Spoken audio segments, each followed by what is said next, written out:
here. How many fights have you lost?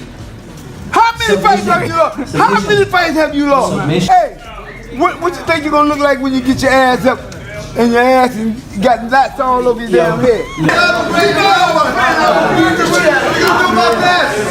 The entire foundation of the combat sports world just suffered a massive seismic shift, and absolutely nobody was prepared for the absolute carnage that unfolded. Floyd Mayweather Sr., the legendary architect behind the most flawless defensive career in boxing history, marched directly up to the microphone at a swarmed press conference and unleashed a verbal nuclear bomb on Mike Tyson. This wasn't just a warning, it was a cold, calculated, and terrifyingly personal execution of words that set the entire internet ablaze within seconds. Sr. didn't just suggest his son Floyd would win. He didn't offer a polite, professional prediction.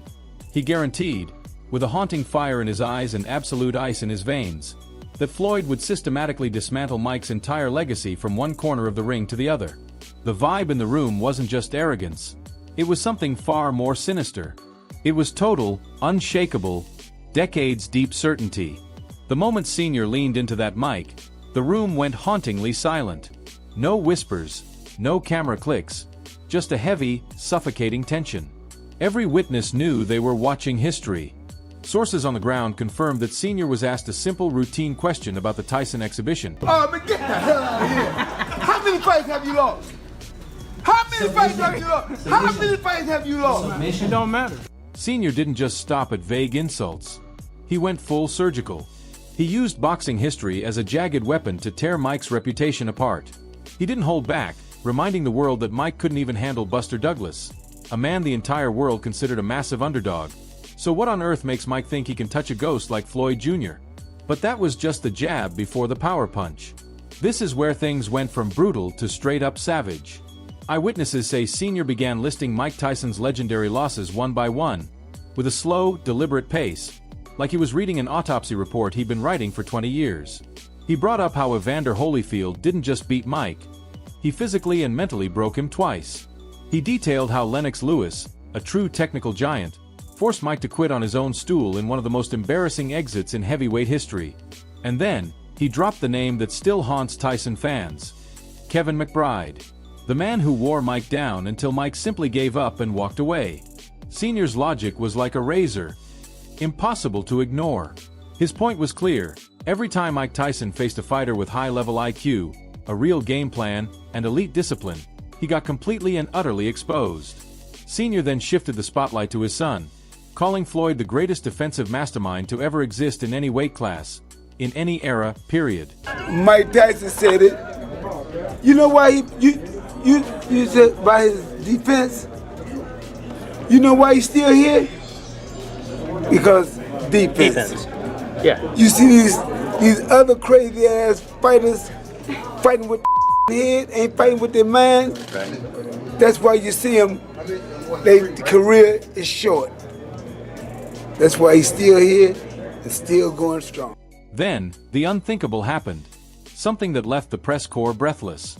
A reporter at the scene revealed that Sr. actually stood up mid-sentence and began performing Floyd's iconic shoulder roll, right there at the main table.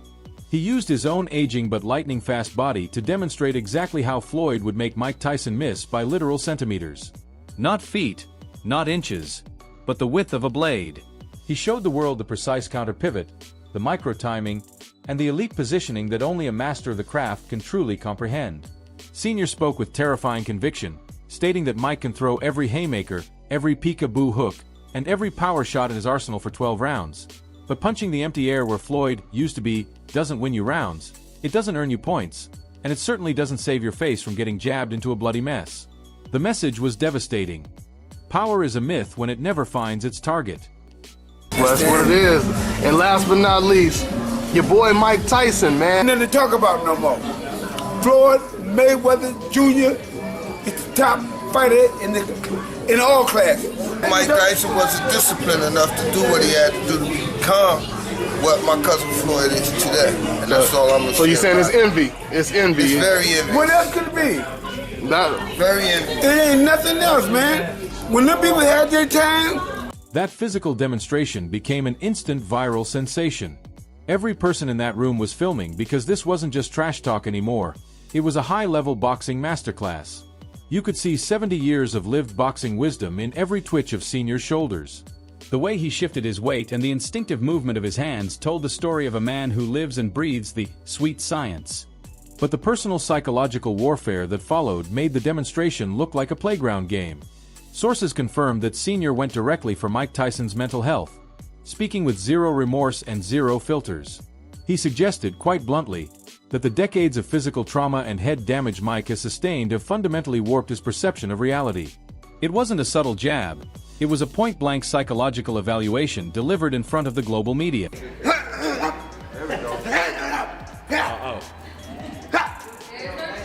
know what that is? You still got it. Right. You got it. Sr. then dropped a truth bomb that has been vibrating across every social media platform and boxing forum since the moment he said it. He pointed out that Mike Tyson speaks about his prime dominance as if it happened yesterday morning, when the cold, hard, biological reality is that Mike is nearly 60 years old and hasn't been a top-tier competitive fighter in over 2 decades. Sr. reportedly mocked the Roy Jones Jr. exhibition, calling it painful to watch, because both legends were moving in slow motion compared to their younger selves. He claimed everyone at home knew it was a senior citizen dance, even if they were too afraid to say it out loud. But the real spark that turned social media into a bonfire was when Sr. addressed Mike's recent, scary training clips that have been generating millions of views.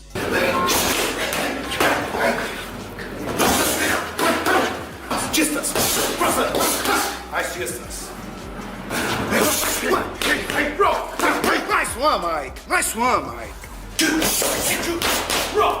Nice one, Mike. More, Mike.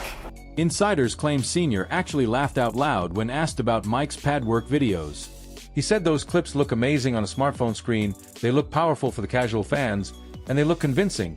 Until you realize that those pads are stationary, those pads don't have a brain, and most importantly, those pads don't hit back. Sr. argued with surgical clarity that looking like a monster in a 10-second Instagram clip is the most meaningless metric in the history of sports. He compared it to shadowboxing, stating that nobody ever... You done lost 3 fights, and Floyd gonna beat your ass, you're gonna lose 4. And beat all the top fighters there is. And all them same fighters that he beat can beat your ass. The conversation then turned to the money, and Sr.'s take was so cold it felt like the temperature in the room dropped 10 degrees instantly. He stated plainly that Mike Tyson needs this fight infinitely more than Floyd does. He claimed Mike is chasing one last payday, one last hit of the spotlight, and one last chance to feel like the baddest man on the planet, in a sport that has long since passed him by. Meanwhile, Floyd has built a multi-billion-dollar empire that allows him to generate generational wealth, doing whatever he wants. And it's not like I'm hurting, and the people is enjoying it, my team is enjoying it, and it's good to be able to travel to different places and train and shake hands with different people from all walks of life. This is where the press conference crossed the line into something truly uncomfortable. Sources confirmed that Sr. actually began mimicking Mike Tyson's high-pitched speaking voice directly into the microphones. Witnesses said he used the impression to argue that Mike's tough guy persona and training camp bravado simply don't match the biological reality of who he is today. One insider described the mockery as so ruthlessly specific that even members of Mayweather's own team looked shocked. People gasped, cameras flashed, and Sr. didn't blink. He then launched into a devastating comparison of Floyd's past opponents. He brought up Canelo Alvarez in his prime, Manny Pacquiao at his peak, Oscar de la Hoya, and Shane Mosley. He asked the room, if those younger, faster, and more technical world champions couldn't solve the Mayweather puzzle, how on earth is a nearly 60-year-old Mike Tyson going to crack the code? I beat more world champions than any fighter in history. I'm 50-0, but half of my fights was world title fights. If you're not betting on a game, it's not even fun to watch. When you betting on it, you're on the edge of your seat. What these boxers do now, they're boxers. Yeah. They're boxers, I'm a box office. Yeah. There's a difference. These fighters, they get in the bag when they go over to Saudi Arabia. Yeah. I'm not gonna lie, they're getting great money, not good money, great money. So, of course they wanna see Floyd Mayweather in the exhibition. And you already know what the payday gonna be. Sr.'s verbal assault then moved to Mike's psychological foundation. He claimed Mike's entire career was built on 2 fragile pillars: fear and the early knockout. He then asked the question that cut through the room like a hot knife. What happens when the opponent isn't scared? He pointed to Evander Holyfield as the ultimate proof. A man who stood his ground, looked Mike in the eye, and didn't flinch. Sr. noted that once Mike realized Holyfield wasn't intimidated, he mentally collapsed and bit a hole in the man's ear out of pure, unadulterated desperation. He then turned his sights on Mike's training with Terrence Crawford, calling it a desperate publicity stunt to sell tickets. He asked what Crawford could possibly teach Mike that Cus D'Amato hadn't already taught him 40 years ago when his body could actually move.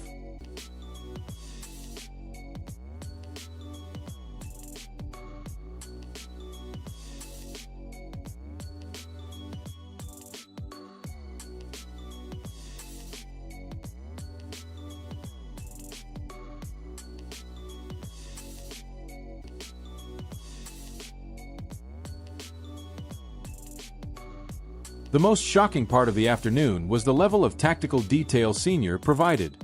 This wasn't just noise. It was a blueprint for destruction. He outlined exactly how the fight would go. Floyd would use a relentless jab to control the distance, forcing Mike to carry his heavy frame around the ring until his gas tank hit zero. He predicted Mike would exhaust himself swinging at air, and then, once Mike's legs turned to jelly and his breathing became labored, Floyd would flip the switch and systematically break him down in the later rounds. Sr. even suggested Floyd might carry Mike for a few rounds just to keep the fans entertained before delivering a humiliating final statement. He dismissed the size advantage entirely, reminding everyone that Floyd has made much larger, stronger men like Canelo look like total amateurs for 12 straight rounds. And I'm gonna tell y'all the truth about Canelo. Easy, man. It cakewalk. Easy. Y'all sitting up here, y'all praising this dude was nothing. I was almost 40 years old when I cooked this dude. Easy. Sr. then addressed the power puncher myth with zero hesitation. He listed every monster Floyd has ever faced, men with documented one-punch knockout power. He brought up Shane Mosley's massive right hand in round 2 that rocked Floyd to his core. And what happened? Floyd adjusted instantly and won every second of the next 10 rounds. He brought up Marcos Maidana, a man who fights like a human hurricane, and Miguel Cotto, a heavy-handed warrior. Both failed.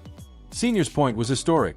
If those elite punchers in their physical primes couldn't catch Floyd cleanly, a 58-year-old Mike Tyson with old man legs stands zero chance of landing a meaningful blow.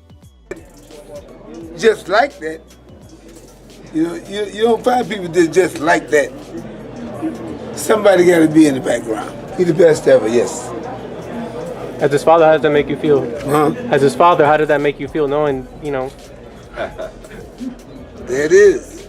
I'm done. Well, if you want to read them off, read them off. Because this is Floyd Mayweather Sr., the main man behind it. The discussion of exhibition rules brought out a new level of mockery. Sr. predicted that Mike's team would beg for every protection possible. Headgear, 16-ounce pillows for gloves, 2-minute rounds, and a referee instructed to break them up instantly. He said this is because Mike's own camp knows he cannot survive a real boxing exchange. Then, Sr. made a wild claim. Floyd would fight with weighted, heavy gloves and still toy with Mike for the entire duration. He also called out Mike's fans, saying they are trapped in a nostalgia-fueled fever dream that blinds them to the facts.